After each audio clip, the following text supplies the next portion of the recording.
जब श्री राम जी, लक्ष्मण जी और सीता जी अयोध्या से वनवास की तरफ जा रहे थे, तो जब श्रृंगवेरपुर से विदाई लेते हैं तो वहाँ के जो राजा होते हैं, निषाद राज, तो श्री राम जी विदा कर देते हैं। कहते हैं मुनिवर आपका बहुत बहुत धन्यवाद, और श्री राम जी चल देते हैं भरद्वाज जी के आश्रम की तरफ, और वहाँ पर यमुना नदी पार करके वो भरद्वाज जी के आश्रम पहुँचते हैं।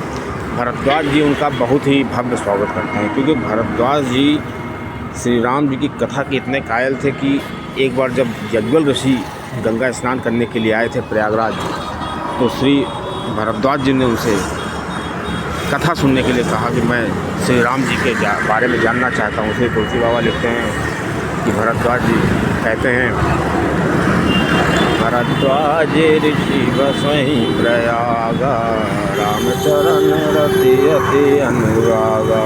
तो श्री यज्ञवल ऋषि पूछते हैं कि आप क्या जानना चाहते हैं? तो श्री भरद्वाज जी ने कहा, राम कौन प्रभु पूछो तो ही, कि हे प्रभु मैं आपसे पूछना चाहता हूँ कि राम कौन है। बहुत सीधा सा मेरा प्रश्न है। तो जब ये प्रश्न सुनते हैं यज्ञवल ऋषि तो बहुत ही वो आश्चर्यचकित हो जाते हैं और बहुत ही गदगद भी हो जाते हैं कि ये सच्चा भक्त है जो श्री राम जी के गूढ़ विषय को जानता है, गूढ़ता को जानता है। और चूँकि ये वाल्मीकि जी के ऋषि, वाल्मीकि जी के शिष्य हैं, तो श्री राम जी को तो ये जानते ही होंगे, लेकिन श्री राम जी की कथा के कायल हैं, इसीलिए ये श्री राम जी के बारे में और जानना चाहते हैं और ये मुझसे पूछते हैं। इस प्रकार श्री रामचरितमानस में इनका जिक्र किया गया है। श्री यज्ञवल ऋषि और भरद्वाज जी, ये तुलसीदास जी वही कथा लिखते हैं जो यज्ञवल ऋषि श्री भरद्वाज जी को सुनाते हैं।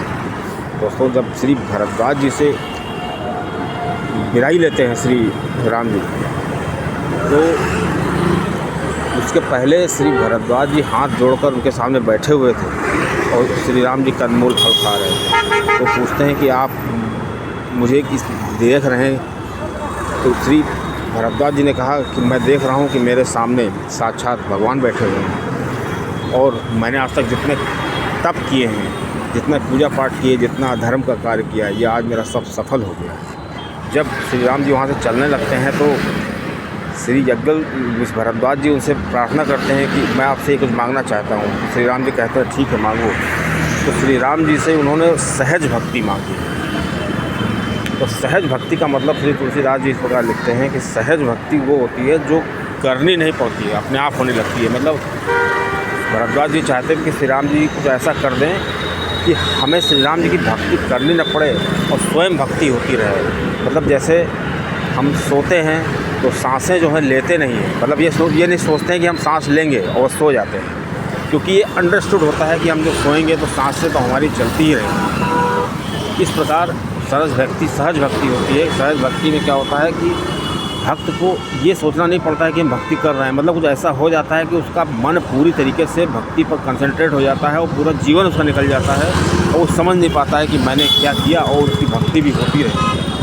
और ये भक्ति जब श्री राम जी ने भरद्वाज जी को दी, उसके बाद वहाँ से वो चलते हैं। अब उसमें इसी प्रकार श्री भगवान जी को अगर पाना है, श्री राम जी के दर्शन करने हैं, तो श्री तुलसी बाबा जी लिखते हैं कि कोई लाख पूजा पाठ कर ले, कोटि प्रचार कर ले, लेकिन श्री राम जी उसको कैसे मिलेंगे, भगवान के कैसे दर्शन होंगे? श्री तुलसीदास जी लिखते हैं, कर्म बचन मन छाड़ छल, जब लग जनन तुम्हार, तब लग सुख सपने किए, कोटि उपचार।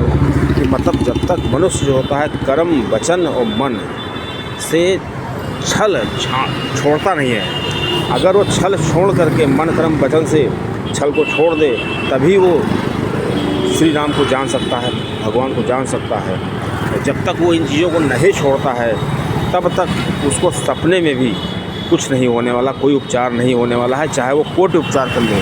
कोटि उपचार का मतलब होता है जैसे पूजा की जो पद्धति होती है, सबसे छोटी पद्धति होती है कि हम धूप दीप जला करके पूजा करते हैं, उसको पंचोपचार बोलते हैं। उसी तरह उससे बड़ी जो विधि है, आप ज़्यादा समर्थन दशोपचार कर लीजिए। दशोपचार में 10 तरीके से 10 विधि से पूजा की जाती है। उसी तरह षडोषोपचार होता है, उसमें 100 तरीके से 100 चीज़ें, जैसे हम लोग धूप दीप जलाते हैं, भगवान को नैवेद्य चढ़ाते हैं, स्तुति करते हैं, उसी तरह उसमें 100 तरह के कार्यक्रम होते हैं। श्री तुलसीदास जी कहते हैं कि अगर कोई शतोपचार कर ले, मतलब कोई 1000 प्रकार के उपचार कर ले, सहस्त्रोपचार कर ले, 1000 प्रकार के उपचार कर ले, और कोई कोटि उपचार का मतलब होता है कोई अगर 1 करोड़ उपचार कर ले, लेकिन भगवान नहीं मिलेंगे जब तक वो